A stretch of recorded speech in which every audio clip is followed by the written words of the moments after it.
Wow, just like that, back with another Portable Clint, first one since the pandemic. And I wanted somebody good, somebody who meant something to me. And here he is, ladies and gentlemen, Derek Basco.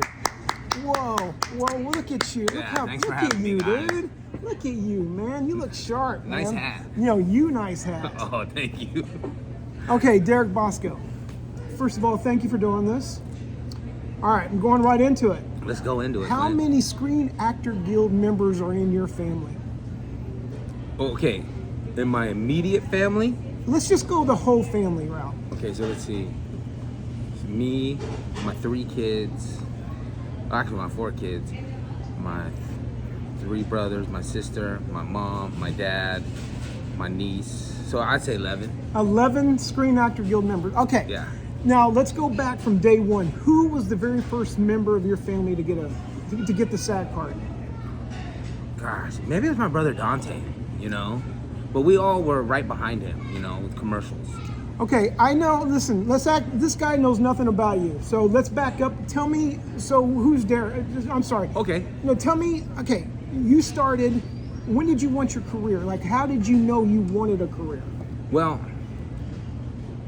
I don't know if I knew I wanted a career, but growing up, my mom had me and my siblings in dance class, martial arts class, piano class, guitar class, voice class, and we were break dancers in the San Francisco Bay Area, Basco brothers. Is that where you're from? That's where I'm from, San Francisco Bay Area, small town Okay. called Pittsburgh. So we were break dancers. We got scholarships to the San Francisco Ballet Company. I don't know if I ever told you this. You've never told me this. And we were like little Billy Elliots, the little hood kids bust in, and we would take ballet class in our tights. And we danced at all the major sporting events, 49ers, Oakland Raiders at the time, San Francisco Giants, Oakland A's, and we did all these events dancing, break dancing. And someone said, you got to go to Los Angeles. So there was this thing called Faces International. I remember Faces International. Yeah. I totally remember that. So my parents spent a crap load of money. They put us in Faces International, and that's, as bad as it was, it got us down to Los Angeles. Because wasn't that a scam? Like, Yeah. come to find out, Oh it my was a gosh. scam, but you benefited from it. We benefited because we came down. We ended up getting representation and got into an acting class. And this was in 1985. Okay, how old were you? Gosh, we're doing ages now. And where did, just because Okay, all right. I just want to know where we are. Absolutely. It doesn't matter. I was 15. Okay. So 15 when you moved to LA. 15 when I moved to LA. Okay, all right. And then I wasn't sure if this was what I wanted to do. I had a kid at 19 Okay. in high school, and then I was like, oh yeah, I think I'm gonna be an actor and work at coffee shops. But it wasn't really until, I don't know, maybe like I had kids the second round, Yeah. that I was like, I think I really want to do this, What was it that made you, what was the deciding factor? Was it a movie? Was it something that inspired you? I mean, what was it?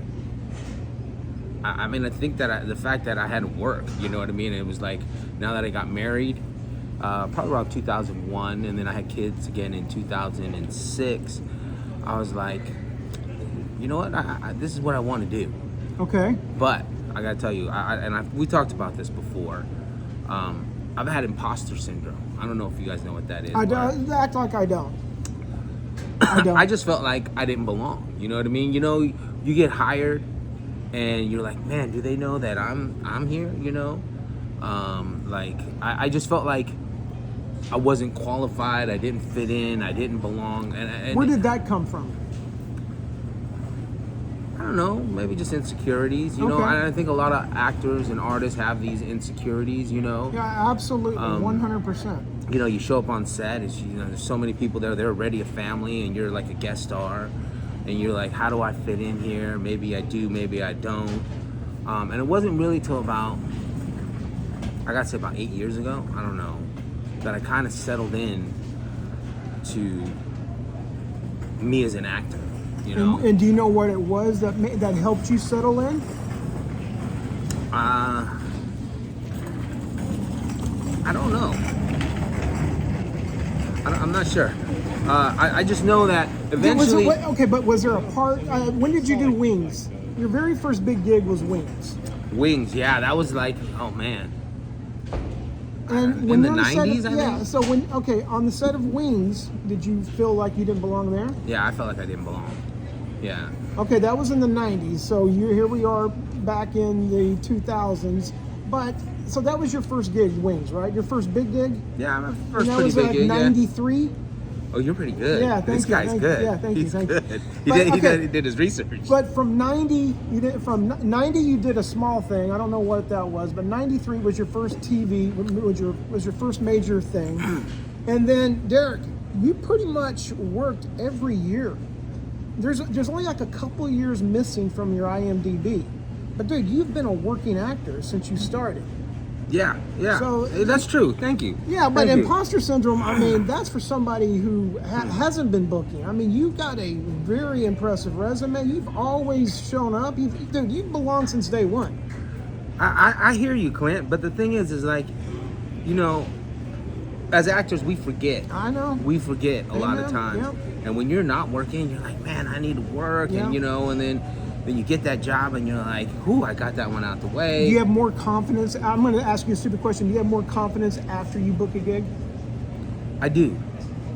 But you know, it's weird. Okay, so last year I was doing the show. I'm gonna fast forward. Fast forward. Do whatever you I'm want. gonna fast forward, and I was working on the show Mayor of Kingstown, and I was in, Which is going to be a good topic to talk about in a second. Go ahead. we were in Toronto, and I met another actor, Jose Cantillo, who's become a really good friend of mine, and we just talked, you know, and just talking to another actor, I realized that, you know, I haven't really, you know, like shot the shit with another actor about the craft and what our favorite movies were and where what the craft is about, and you know, like what were your choices on this and that.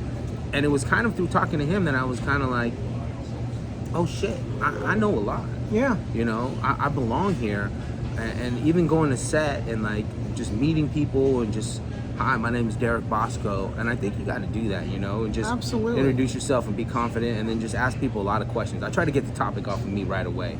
But somehow working with him, I learned a lot, like, and even to like stand up for yourself as an actor. Because after that, I was up for another job, and it was in New Mexico, and I really wanted a car, and they weren't giving it to me. So then I walked away, you know, and they ended up coming back and giving me the car. Why did you feel like you deserved a car? I mean, were you scared to ask this question? Like, why do you think? Like, what was it that you were scared to ask? Why were you scared to ask for a car? No, I wasn't scared. This is the first time I think that I was like, I know my worth as an actor. Okay. And I know that what I did is not like anyone else. And if they want me, they're gonna make this happen. You know? Yeah, what I mean? yeah. And it was tough because, you know, I said no to the job, and I was talking it over with my manager, and she was like, I don't think that's a good idea. You know, this is a good part. You know, I know it's a low budget film, but you know, the people that are in it, it's pretty reputable. You know, and the director's reputable. All of these things, and I said no. I have faith in what I do, and that I deserve these things. And then when I got on the set, I talked to the other actors, and they're all like, yeah, we had to fight for things, you know. They're like, we even had to fight for a Schedule F deal. See, Derek, I'm going to tell you right now. I'm scared to ask for stuff, dude. Because I'm scared that job will go. Wait, he wants what? Dude, just hire somebody else. I mean, we all have those insecurities, man. They want us to feel that way, you know, and they always tell us like, Who's they? The Osmonds? Sorry, go ahead. Donnie and Marie. No, I think casting, you know what I mean? Yeah. Casting's job sometimes is to get us in there at the lowest price and whatnot. And they always tell the agents, like, you know, if they say no, they have a backup person waiting in the wings, you know? Yeah. But I feel like if we do our job as actors and we lay it all out on the table, no one else is going to do what we do individually. Absolutely. And if the director and the producer, they want you, then they got to make it happen. Derek, the fact that you said you didn't feel like you had much knowledge and you found out that you had knowledge, I've always talked to you, dude. You've always known stuff. You've always told me things, Derek. You've had knowledge since day one. It's like the Wizard of Oz. You've always had it. No, I've taken acting classes. I've taught acting classes. But the thing is like, it's a confidence thing, you know? Yeah, and you yeah. gotta have that. And I've personally too, I also feel that in coaching my kids and spending a lot of time with them, on their auditions, I've become a better actor. Okay, let's pull over for a second and talk about your kids for a second. Tell me about your kids really quick. Okay, so my daughter Ella J. Basco, she's 16 now, but when she was 12, she did a movie called Birds of Prey with Margot Robbie. She was 12 years old back then? 12. That felt like that was just last year. I know, they're growing so fast. Okay, wow. Okay, go ahead. So, she did Birds of Prey. She did Birds of Prey, and she's a musician. And she has a great song, the Boba Tea. Bubble Tea. Bubble Tea's good, out dude. Right now. It's good. Dang it, dude. I'm like, dang, I like this song. It captures California. It captures everything, dude. It's a feel-good song. Okay, what else? Who else? My son Deuce. Deuce, who my daughter goes to school with. I was just going to say that. Ellie and Deuce were classmates. Yeah. They're 14. Deuce, he's an actor too, but he's also a baseball player. A really good baseball player. Yeah, very good baseball player. And my youngest, Emerson, she's a director. She wrote and how old is she? She's 12, but she wrote and directed her first film at 11. So this last year we've been doing the festival circuit with her film, Can We Play? And she's already working on her next one. And she's also a bass player. So they have a band together. It's called Ella J. Basco and the Sibs. And they play music together. That's awesome. Derek, I'm not kidding. One of the most talented families in Hollywood right here. And I'm not just saying that. Dude, your family is so talented. Okay.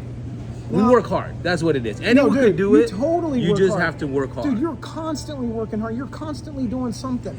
Okay, now let's talk about the other side of the family. Your brothers. Tell me about them in this business.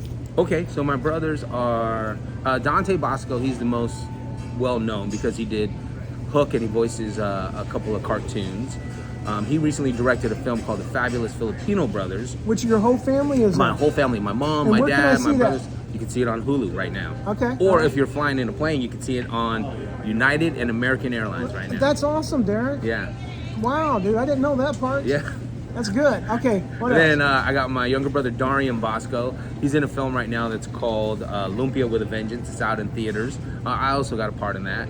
And my younger brother Dion Basco, or Dionisio Basco, he's well known for City Guys, a Saturday morning show, but he's been working nonstop. And then I also have a younger sister named Ariana Basco. A lot of people don't know we have a sister, and she holds a space called what's it called? Oh man, she's gonna kill me.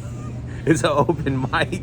She holds out in Filipino town, and she actually holds a lot of open spaces like poetry and mics, and then she has 2 kids too.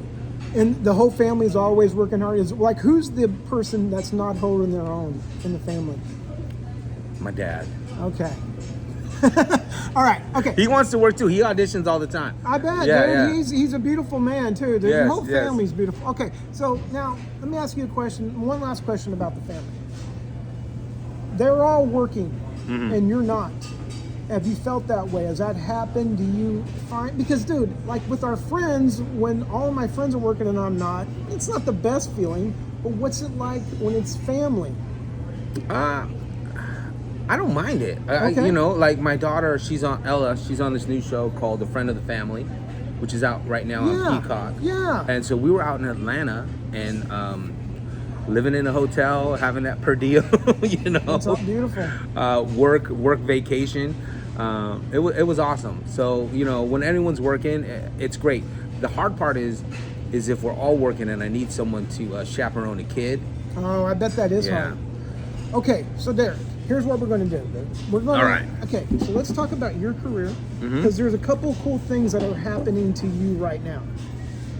And what's the name of the coolest thing that's happening to you right now? What's the name of the show? Would you say this is the coolest thing that's happening to you in your career? I think it's one of the coolest things. Which is Mayor of Kingstown. Yeah. And okay, we're going to back up, because I don't want to talk about pandemic stuff, because I hate the pandemic, but let's talk about what you did during the pandemic.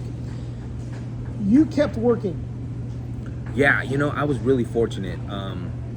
The pandemic hit in March 2020. Yeah. And then I did an acting job, a commercial. Yeah, you did for the insurance one. The insurance, yeah, Aflac, in like June. Dude, you booked pretty the, darn quick in it. The pandemic was pretty good for me, I gotta say.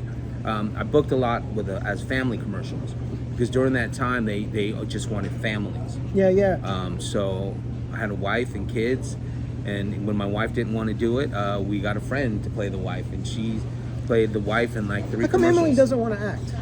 She likes to stay behind the camera. Now, Emily's impressive. I mean, that's a whole other subject. So let's talk about that for 10 seconds. Tell me about your wife really quick in this business. Oh, man. My wife, she came up old school under Hilly Elkins. She's a talent manager. She's going to kill me for saying this because now people are going to hit her up. Oh, I didn't know this. Emily, call Emily.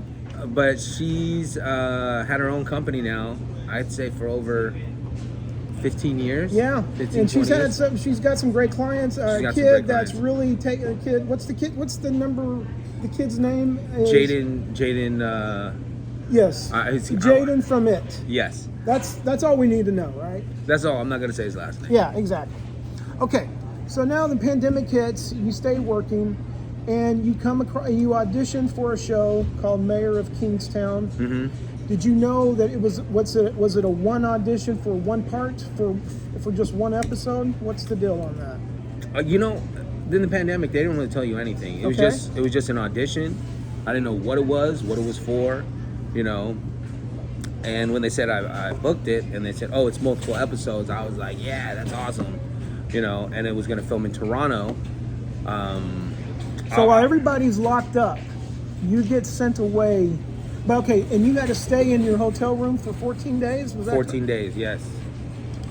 What was that like, Derek? It was a little rough. You get a little lonely. Did you do anything fun? Anything wrong? All right. Anything wrong? I ate a lot of bad food. How about that? Okay. All right, so Derek, here's the deal. I just messed up the filming, so there's going to be a glitch for 1 second, but it's all good. That's okay. Okay, because I'm trying to raise this up because it got lower for some reason. See how much better it is now, Derek? Oh, yeah, that's better. I'm going to have to get a new we stand. are on a slant. Yeah, a little. we're on a slant. I'm going to have to fix that on the next one. I'm going to have to get production in here. Okay, Derek. I'm messing around. I'm going all over the place. Okay. But here's the deal. Tell me the hardest time in Hollywood for you. And I'm going to go back to Mayor of Kingstown. The hardest time is like almost every time you want to roll Yeah? and you audition and this is something you really want and you don't get it, And It's tough, dude. It happens all the time. It's tough. And then when you do get it and you get cut out, Yeah, that's a hard one too. that's a hard one. And then you have tell to us. see the commercial on about 150 times during football games that you're not in, that you filmed, and you're not in it. Or even a movie. You tell everyone you're in a movie or a TV show and everyone tunes in and then you're not there. So I stop telling people until I see it. For sure, you don't tell anybody until you see that? Yeah, I mean, see, until I the problem see it. is I tell like 2 or 3 people, and then I'm like, I have to go back and tell those 2 or 3. Like, I hate having to tell people. Hey, you know that thing I told you about? Well, it didn't work out. Okay, Derek, Mayor of Kingstown, you thought it was one episode. It was multiple. You went to Canada. You got locked up for 14 days. How many episodes did you do of that? I did 4 episodes. And this was very educational to me because even though I did 4 episodes, and I made a friend with another guy on the show who was a series regular, and he was there the whole time. And if you're not within the first, maybe 5 people on the call sheet, you could be there the whole time, but your part can get cut down. So you could have shot a lot, and it almost looks like you're an extra. You know what I mean? Yeah. But people don't understand, even those small little parts that look little are extremely hard to get. Yes. I mean, extremely hard to get. So I hate when people discount it when you say, oh, I barely saw you in that. Those are people who aren't actors. I know. You know what I mean? But they love to tell you They love that. to tell you that, or they say maybe you'll get a speaking part next Yeah, time. yeah. Even though you had a commercial, you had a great bit or Do something. you get paid the same?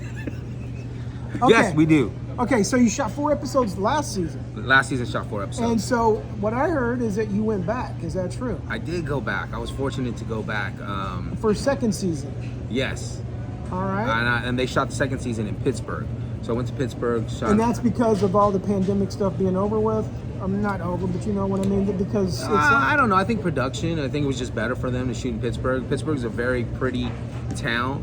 It's a steel town. It has a lot of great buildings and a lot of great character. So it was a great place for them to shoot. Is that where it normally takes place?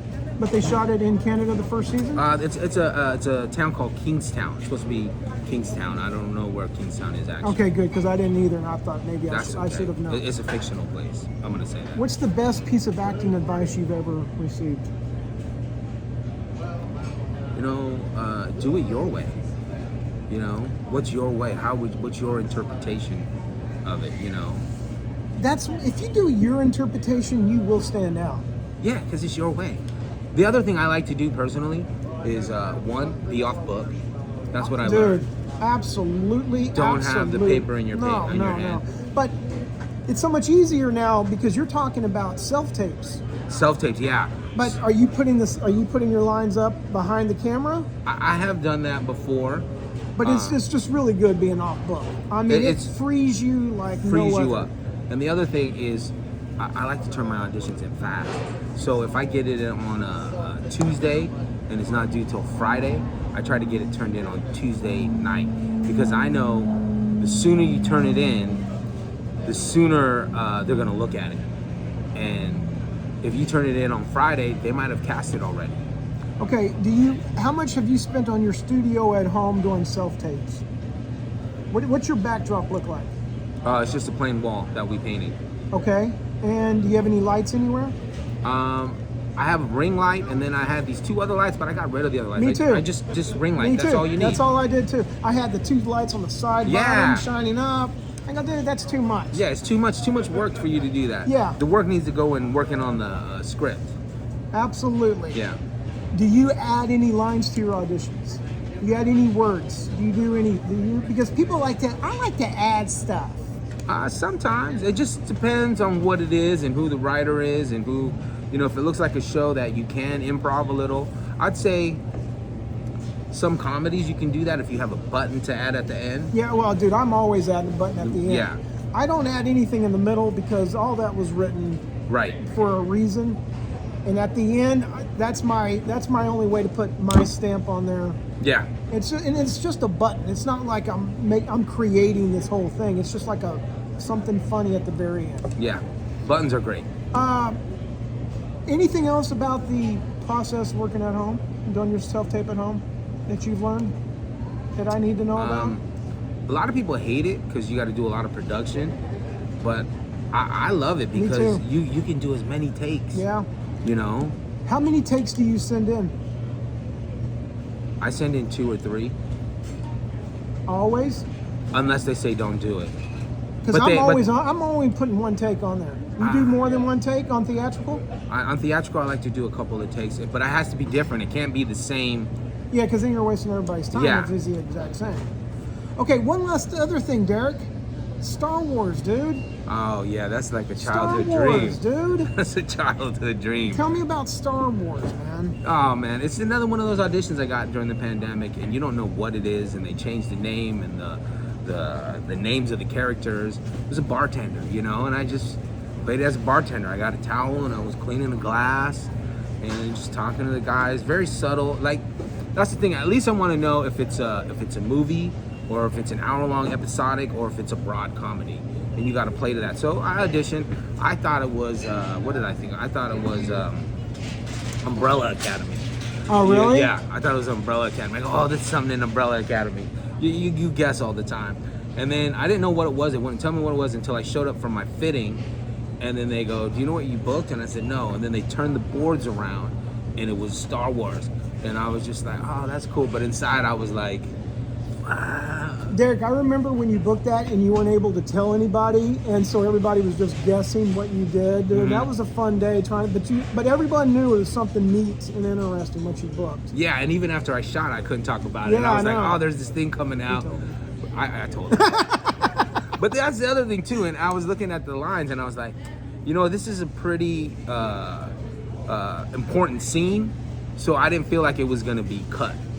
We overshot it. I had other dialogue with the guys, it was like, he wants something to eat, we got shelter and all these things, but all that was cut for, the intensity of it. But my main meat of it was there. What Star Wars is it, in case they want to know? What Star Wars? Oh yeah, it's the first episode of Obi-Wan Kenobi. Okay, is that world? You think there's any more to that world for you? I don't know. I You don't know why there wouldn't be. Well, the production said that if they ever go back to the saloon, They would have to establish you. yeah, but we'll see. I don't know what they'll write about. But But you want that phone call though. oh, why not? You know, everybody wants that phone call. But I'm just happy to be there. You know, watching man, as a brother. kid, watching Star Wars, I never dreamt that I would be on that. You know what I mean? Yeah, That dude. wasn't on my list. I had other list of things, you know. Derek, is there anything else I need to know about you? You know, I stole this hat idea from this gentleman right here. Well, dude, you look so good in it, dude. I'm glad you did, dude, because you look sharp, man. You look sharp. Derek is literally, I know I'm saying this, I know I say this a lot, is one of my favorite people, dude. I love this dude. Derek, thank you so much for doing this. I think we're done, dude. Anything else you want to know? No, I think we're good. All right, guys. So one last thing. Derek, do me Yeah. a favor and tell everybody out there bye. Bye, guys.